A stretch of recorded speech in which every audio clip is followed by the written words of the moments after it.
You might want to grab a towel for this one, because what's happening across Europe right now isn't just a rainstorm gone rogue. This is Storm Claudia, and it's drenching, uprooting, and rewriting the rulebook on what extreme weather means. The UK, Portugal, two different countries, two different coasts, but both slammed by the same monstrous weather system. Let's ride through it together, moment by moment, so you get the full scope of the chaos and why it matters. If you enjoyed this breakdown, don't forget to like, subscribe, and drop a comment. Your feedback helps shape what we cover next, and you being here keeps the conversation going. Thanks for watching. See you in the next one. It started innocuously enough. Dark clouds rolling in from the Atlantic, winds picking up, the usual check for your umbrella kind of chatter. But rapidly, the atmosphere flipped. Sea surface temperatures that should have been calm were instead 1-2 degrees C above average, a red flag the pros quietly hate seeing because warm water means moisture. Lots of it. And that means one thing. When this storm decided to pour, it pours. Portugal was the first to feel it in full force. Coastal towns that usually give surfers a wave or two now found themselves dealing with swollen rivers, collapsing seawalls, and swamp-like conditions where there wasn't supposed to be swamp. And then came the tornadoes, yes, actual tornadoes, in southern Portugal, a place more used to sun lounges and twisters. Atmospheric instability, wind shear, the whole works. When the radar spun those signatures up, even veteran meteorologists froze for a second. Tornadoes in Europe are rare beasts. Tornadoes during a stalled storm system off the Atlantic? That's wild. Meanwhile, in the UK, the story was eerily similar and painfully predictable. Rivers that usually nudge their banks now burst them. Roads turned into rivers. Homes were flooded. Emergency services were drowning in calls. In Wales, England's southwest, the rain gauges broke their records. 120 millimeters in a few hours in some places. Towns underwater before you could say quick flood alert. And yes, key infrastructure gave up. Bridges collapsed. Storm drains couldn't work because they were already underwater. Power grids shorted out. And for communities dependent on that infrastructure, the concept of resilience just took a beating. Now let's zoom out and look at the why. Because understanding the what is half the story, but the why is what keeps you up at night. The culprit? Warm Atlantic waters plus a stuck jet stream plus too much moisture equals recipe for disaster. The jet stream, a high-altitude river of air that normally keeps weather systems moving, stalled. Storm Claudia got hung up, like a freight train derailed. And in that stuck position, it dumped bucket loads of water, gathered even more moisture, spun up tornado-friendly winds, and triggered flooding on a scale most Western European communities aren't built for. And here's the kicker. Climate change isn't just whispering in the background. It's screaming. Warmer seas mean more evaporation, more moisture in the air, bigger storms. When a system stalls over a region, all that moisture has nowhere to go but down. And down it went. Fast, hard, furious. What happens next? Well, we've got 3 possible scenarios playing out over the next 48 hours. Stabilization. The system lifts, moves on, the rains taper, the damage is contained. Cleanup begins. Lives pick up, but scars remain. Secondary flooding. Remnants linger. Ground already saturated, rivers still swollen, and just a touch more rain triggers more chaos. The slow undoing of recovery. Another wave. The jet stream shift back. The storm stalls again. The Atlantic hands over another moisture load. Rinse and repeat on destruction. Emergency agencies across the region are sprinting. Boats launch. Evacuations underway. Shelters opened. But they are running on old maps, aging infrastructure, and systems built for storms of yesterday, not storms of this scale and intensity. Here's what the chaos is teaching us. First, infrastructure vulnerability. That bridge in Plymouth that collapsed? That's not just a bad day. It's a symbol. Symbol of deferred maintenance, underinvestment, climate-unready design. A storm didn't just break glass, it broke trust. Second, global warming is amplifier. The science is clear, though we sometimes pretend it isn't. Warmer oceans plus more moisture plus stalled weather systems equals extreme weather events rising in frequency and intensity. This isn't trending anymore. It's happening. Third, community readiness. It's not enough to have a plan. You need drills. You need equipment maintained. You need early warning systems that aren't offline when the water's rising. You need inclusive help for undocumented folks, for marginalized communities, for people who don't speak the language. It matters. And finally, policy and investment. You can't just talk about climate adaptation. You have to act. Now. Because every year the sea warms, the weather refuses to play nice, and one more storm like Claudia will be worse than the last. Let's not pretend this is a freak occurrence that'll fade. Because if the seas stay warm, if the jet stream keeps wrestling with itself, if we keep underinvesting in the dams, the drains, the acoustic warnings, storms like Claudia will become the new norm, not the anomaly. And for individuals, for communities, for countries, that means this moment, this cleanup, this rebuilding, these flooded streets, this isn't just tragedy. It's opportunity. Opportunity to rethink, to rebuild, to demand better. So yes, Storm Claudia is chaos, but it can also be a turning point. Will we learn, or will we rebuild the way we always did? For yesterday's weather, with insufficient funds for tomorrow's? Leave your thoughts below. Did you see the storm hit? Did your neighborhood flood? Do you think enough is being done, or is this just a start of something much bigger? And don't forget to subscribe, because storms like this won't send a reminder. They won't call before they arrive. If you want to stay in the loop when the atmosphere decides to scream again, we'll be here, watching, reporting, asking the hard questions, because the skies are acting up. And trust me, they aren't finished. We're watching a weather anomaly write its own headline in real time. This isn't just a news cycle blip. It's a raw, unfolding saga that's rewriting expectations. Let's lean in a little further. The chaos from Storm Claudia isn't over because the rain stopped or the waters have receded. No. What we're witnessing is the aftermath cascading, delayed failures, invisible damages, stress systems, and a hard question: what lasts when the cameras leave? First, there's the damage we don't immediately see. Sure, the submerged houses, the swept-away cars, the twisted power lines make for dramatic footage. But underneath, something deeper rumbles. Foundations weakened by hours of saturated soil. Road beds undermined. Electric poles that once stood proud now lean like tired sentinels. The collapse of that bridge in Plymouth? That wasn't just a structural failure. It represented a trust failure. A system that was built for storms of the past, not storms of this magnitude.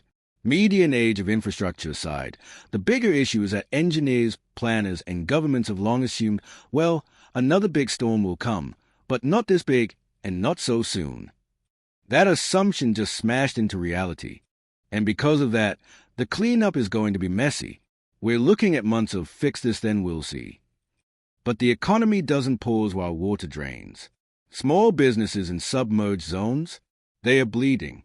Power outages mean grocery spoilage. Road closures mean deliveries stopped. Secondary effects ripple through communities weeks after the torrential downpour has faded. Then there's the emotional fallout, less dramatic on camera, yet profound. Families losing memories of floods, not just possessions. Kids uprooted. Elderly trapped in homes they'll never fully walk away from. And a public slowly understanding that when Storm Claudia hit, it didn't just hit water, it hit the storyline they believed, that this place was safe, that the storms were manageable. When your sense of security gets drowned, something else does too. Hope, confidence, the idea that you could rebuild and return to normal. Because what normal looks like has just been redefined. This storm also flexed global muscles. We've talked about warm seas and stalled jet streams, but what we're really looking at is climate in action. Systems that used to be once in a generation are now intruding upon our calendars with alarming frequency. And for Europe, a continent seen as relatively safe from tropical-style upheavals, this felt like a wake-up call. No longer distant or hypothetical. Right here, right now. When Portugal gets tornadoes spawned by a stalled Atlantic storm system, you know the rule book's changed. When the UK sweeps up flood victims while rain gauges overflow, you know the next chapter of climate reality has begun. What happens next is where the story widens. Because here's the raw truth. Future risk is no longer theoretical. It's being written today. 3 paths lie ahead. The storm system clears. People begin to rebuild. Governments offer assistance. There are speeches. commitments. But the deeper lessons aren't learned. Infrastructure gets patched. The next big storm still finds the same weaknesses. A resurgence. Moist air lingers. The system doesn't fully move on. Heavy rain returns. Unseen damage now becomes major damage because the soil is already saturated. The system's already compromised. The next cycle hits harder. Transition to new climate norm. Systems fracturing become common. Governments realize emergency measures aren't enough. They need transformation. Urban planning shifts. Drainage networks are redesigned. Standards change. But that shift fights inertia, budget constraints, politics. Which path will Europe choose? Right now, it's deciding. Here's the thing. When you go through a disaster like this, you find out how interconnected your world is. A flood in a small town doesn't stay local. Supply chains break.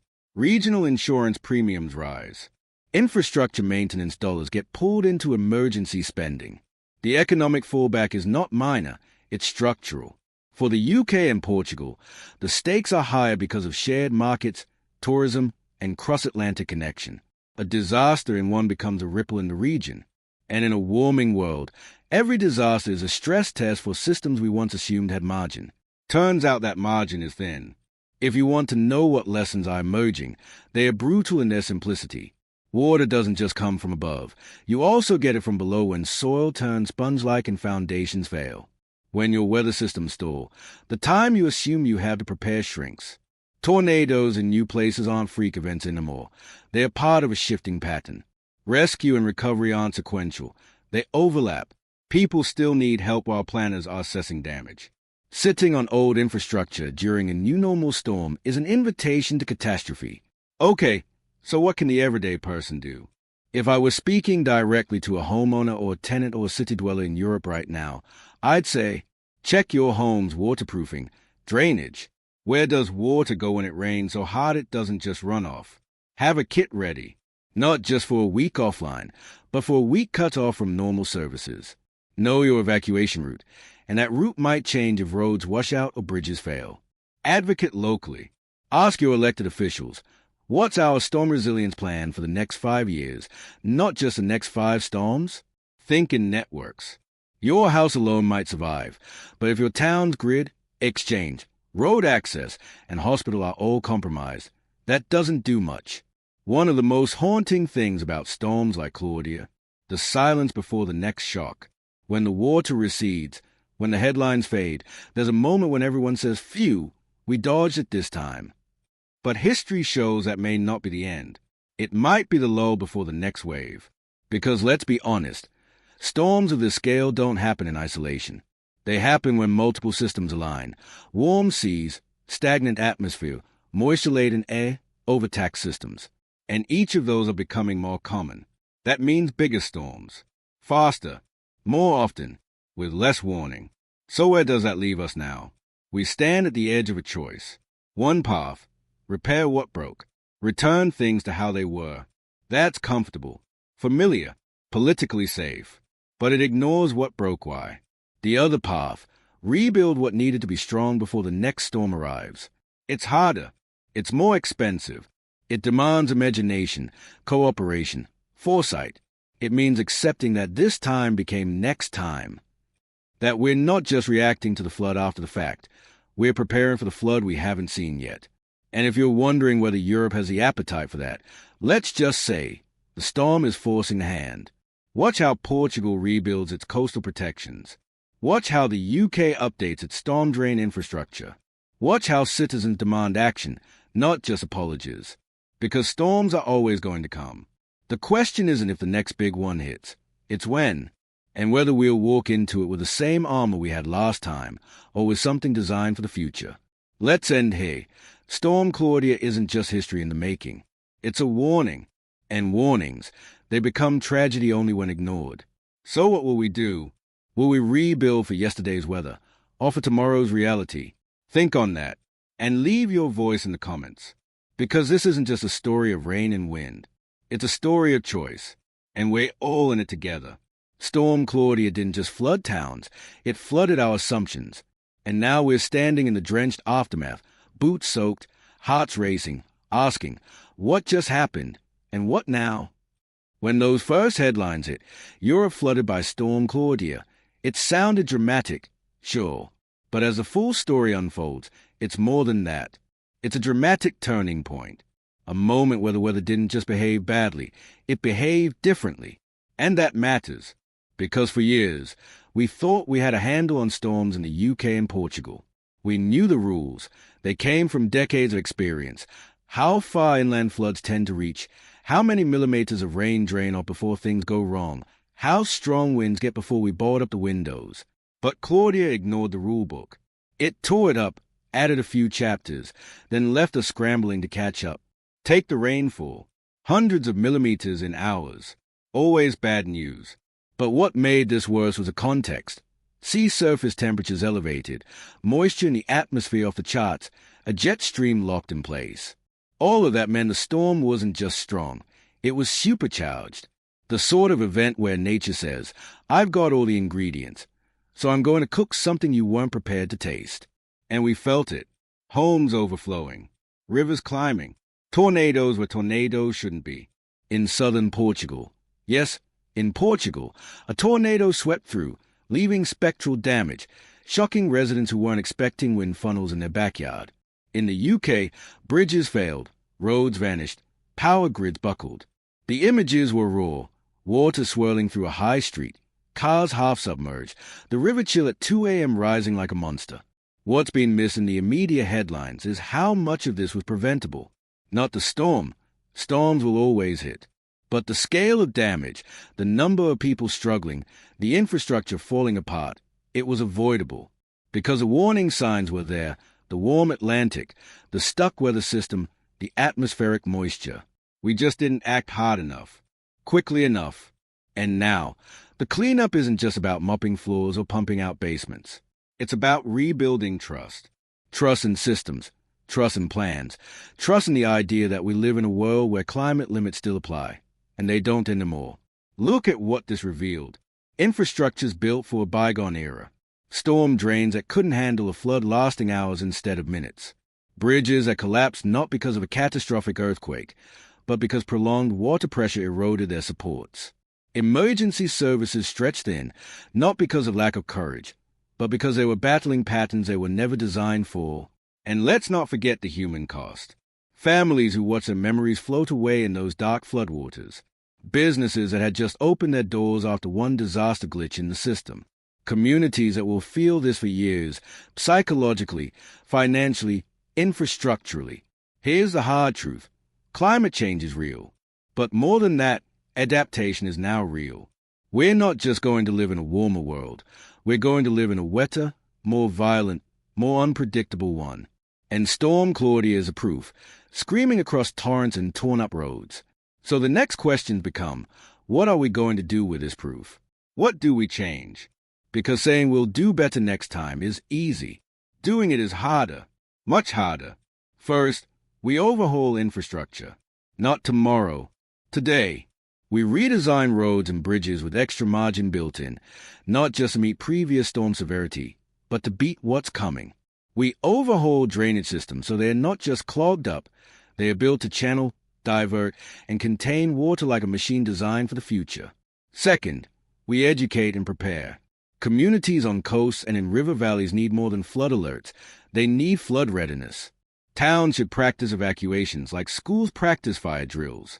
Residents should know where the water will come from, how high it could rise, and where the safe zones are. It's not a horror story. It's a plan. Third, governments must invest, not just talk. Because after the skies clear and the cameras turn away, the bills don't. And if we don't invest now, we'll pay a much higher price later, financially, socially, humanly. Fourth, we embrace transparency. When storms hit, the public needs real-time data, rainfall, river levels, breach risks, not just headlines. Communities must have access to that information so they can respond. Knowledge isn't just power, it's preparedness. Finally, we shift the narrative. Because yes, this is climate change, but it's not just climate activists vs. general population. This is human risk. Flooding in urban areas isn't a political fiction, it's a mortal fact. Coastal erosion, river overflow, Infrastructure collapse. They hit everyday people.